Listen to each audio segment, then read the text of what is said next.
Israel ও যুক্তরাষ্ট্র একত্রিত হয়ে যুদ্ধ করছে ইরানের সাথে। হ্যাঁ, তবে আপনি জানলে অবাক হবেন যে এই যুদ্ধের ফলে হুমকির মুখে পড়তে যাচ্ছে বাংলাদেশও। এখন হয়তো অনেকেই আমাকে প্রশ্ন করছেন যে কেন, আবার হয়তো অনেকেই বলছেন যে ইরান বাংলাদেশের থেকে দূরত্ব কতটা। ঠিক আছে, কত দূরে দুইটা দেশ, ঠিক আছে, মাঝখানে কতগুলো দেশ, এক কথায় দূরত্ব অনেক বেশি। তাহলে বাংলাদেশ কেন হুমকির মুখে পড়তে যাচ্ছে?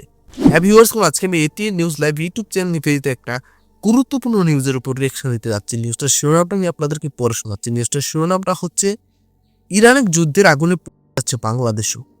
শিরোনামটা দেখে আমি পুরোপুরি অবাক।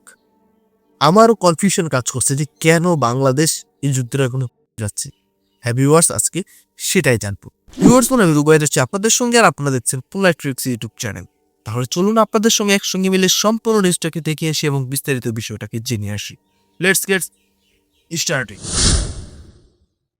ইরান যুদ্ধে টালমাটাল বিশ্ব পরিস্থিতি। তেহরানের এই সংঘাতে জ্বলছে গোটা মধ্যপ্রাচ্য, দ্রুতই ছড়িয়ে পড়তে যাচ্ছে সারা বিশ্বে। আর এই যুদ্ধের আঁচ থেকে রেহাই পাচ্ছে না বাংলাদেশও।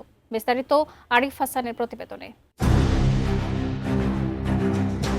মধ্যপ্রাচ্যে ইরানকে ঘিরে ক্রমবর্ধমান সামরিক উত্তেজনা এখন আর শুধু আঞ্চলিক সংকটে সীমাবদ্ধ নেই। এটি ধীরে ধীরে বৈশ্বিক অর্থনীতি, জ্বালানি সরবরাহ ও ভূরাজনৈতিক ভারসাম্যের উপর বড় প্রভাব ফেলতে শুরু করেছে। যুক্তরাষ্ট্র ও ইসরায়েলের বিরুদ্ধে প্রতিশোধের আগুনে জ্বলে উঠেছে তেহরান। গোটা মধ্যপ্রাচ্যকে যুদ্ধের মুখোমুখি দাঁড় করিয়েছে দেশটি। ইতিমধ্যে মধ্যপ্রাচ্যের অধিকাংশ দেশের মার্কিন ঘাঁটিতে হামলা চালাচ্ছে তারা, আর এতে হামলার শিকার হচ্ছে সেসব দেশের জ্বালানি স্থাপনা সহ বিভিন্ন জায়গা। অর্থনীতিবিদরা বলছেন, এই সংঘাত দীর্ঘায়িত হলে তার প্রত্যক্ষ ও পরোক্ষ অভিঘাত থেকে দূরে থাকতে পারবে না দক্ষিণ এশিয়ার আমদানি নির্ভর অর্থনীতির দেশ বাংলাদেশও। কারণ যুদ্ধক্ষেত্র হাজার মাইল দূরে হলেও বৈশ্বিক বাজারের সঙ্গে গভীরভাবে যুক্ত থাকার কারণে এর ধাক্কা এসে পড়বে দেশের জ্বালানি, বাণিজ্য, মুদ্রা ও শিল্প খাতে। নোভা এলইডি টিভি, ঝকঝকে ছবি, নিখুঁত শব্দ, 5 বছরের ওয়ারেন্টি। নোভা মানি সঠিক মান, নিশ্চিত সেবা। বিশ্বের প্রায় 1/5 অপরিশোধিত তেল পরিবাহিত হয় অত্যন্ত গুরুত্বপূর্ণ নৌপথ হরমুজ প্রণালী দিয়ে। চলমান এই সংঘাতে এই প্রণালী বন্ধ করে দিয়েছে ইরান। আক্রমণ করা হচ্ছে বিভিন্ন জাহাজে।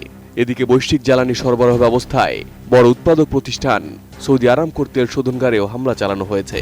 আর এ কারণে বাড়তে শুরু করেছে তেলের দাম। আর এর প্রভাব পড়তে যাচ্ছে বাংলাদেশে। এর ফলে বাংলাদেশের বিদ্যুৎ উৎপাদন ব্যয়, জ্বালানি আমদানি বিল ও ভর্তুকির চাপ একসঙ্গে বেড়ে যাওয়ার আশঙ্কা তৈরি হয়েছে। ভিউয়ার্সগণ, এই যে চাপটা, এটা কিন্তু শুধুমাত্র বাংলাদেশের উপর পড়বে না, পুরো বিশ্বের উপর পড়বে, ভারতের উপরও পড়বে। কি বলবো আর, এখন আর কিছু করার নেই। হ্যাঁ, ইরান যদি দীর্ঘ সময় যাবত এই রুটটাকে বন্ধ রাখে তাহলে কি হতে যাচ্ছে, জাস্ট আপনি যদি ঠান্ডা মাথায় ভাবেন তাহলেই বুঝতে পারবেন। পুরো বিশ্বটাই উলটপালট হয়ে যাওয়ার মুখে চলে যাবে। হ্যাঁ, কারণ জ্বালানি আসবে না। তাহলে চলুন ভিউয়ার্সগণ বাকি অংশটাকে দেখে আসি। এদিকে যুদ্ধ পরিস্থিতিতে আন্তর্জাতিক শিপিং খরচ, বিমা প্রিমিয়াম ও সরবরাহ ঝুঁকি বেড়ে যায়, যার ফলে খাদ্যশস্য, শিল্প কাঁচামাল ও জ্বালানি আমদানিতে অতিরিক্ত ব্যয় গুনতে হয়। এতে ডলারের ওপর চাপ বাড়ে, স্থানীয় মুদ্রার মান দুর্বল হওয়ার ঝুঁকি তৈরি হয় এবং এর ফলে দেশের বাজারে নতুন করে মূল্যস্ফীতি দেখা দিতে পারে। এবং বৈশ্বিক অর্থনৈতিক অনিশ্চয়তা বাড়লে ভোগ্যপণ্যের চাহিদা কমে যায়, যার প্রভাব পড়বে বাংলাদেশের প্রধান রপ্তানি খাত তৈরি পোশাক শিল্পে। মধ্যপ্রাচ্য বাংলাদেশের শ্রমবাজার ও রেমিটেন্স প্রবাহের অন্যতম প্রধান উৎস। ইরানে যুক্তরাষ্ট্র ও ইসরায়েলের হামলার পর বারুদের মতো জ্বলে উঠেছে তেহরান। প্রতিশোধের পাল্টা জবাবে সৌদি, দুবাই, কাতার সহ মধ্যপ্রাচ্যের অধিকাংশ দেশের মার্কিন ঘাঁটিতে হামলা চালাচ্ছে তারা। আর এতে হামলার শিকার হচ্ছে এসব দেশের বিভিন্ন স্থাপনা, বাড়ছে হতাহতের সংখ্যাও। ইরানের হামলায় মধ্যপ্রাচ্যের এসব দেশে এখন পর্যন্ত যারা প্রাণ হারিয়েছেন তাদের মধ্যে 2 জন বাংলাদেশীও রয়েছেন। আহত হয়েছে আরও কয়েকজন। বিশ্লেষকরা বলছেন, পূর্ণমাত্রায় এই যুদ্ধ ছড়িয়ে পড়লে মধ্যপ্রাচ্যের এসব দেশের অবকাঠামো প্রকল্প সহ সকল কিছু থেমে যেতে পারে এবং এর বড় প্রভাব পড়বে বাংলাদেশে। কারণ মধ্যপ্রাচ্যের এসব দেশে লাখ লাখ বাংলাদেশি প্রবাসী রয়েছে, যাদের পাঠানো বৈদেশিক মুদ্রার উপর টিকে আছে বাংলাদেশ। ফলে পূর্ণমাত্রায় যুদ্ধ হলেই বাংলাদেশের বৈদেশিক মুদ্রার রিজার্ভ ও সামগ্রিক অর্থনৈতিক স্থিতিশীলতা চাপের মুখে পড়বে। এদিকে মুসলিম দেশ হিসেবে এই যুদ্ধে ইরানের পক্ষে থাকলে আরও সমস্যায় পড়তে পারে বাংলাদেশ। কারণ ইরানের পক্ষে অবস্থান নিলেই বাংলাদেশের উপর শুল্ক নিষেধাজ্ঞা চাপাতে পারে যুক্তরাষ্ট্র। আর যদি একেবারে নিষ্ক্রিয় অবস্থান নেয় তাহলে দেশে আমেরিকা ও ইসরায়েল বিরোধী অস্থিরতার শঙ্কা তৈরি হতে পারে। ইরানকে ঘিরে যুদ্ধের প্রভাব বাংলাদেশের জন্য সামরিক নয়, বরং অর্থনৈতিক বাস্তবতার বড় পরীক্ষা হয়ে উঠতে পারে।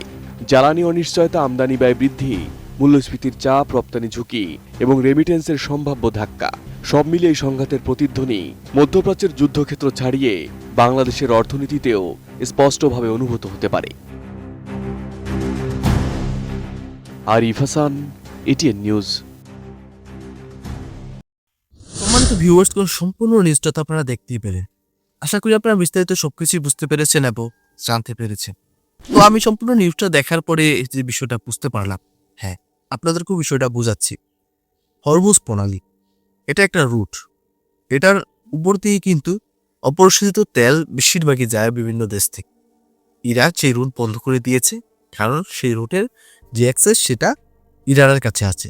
হ্যাঁ, তাই ইরান বন্ধ করে দিয়েছে, যার ফলে কিন্তু অপরিশোধিত তেল আর আসতে পারছে না।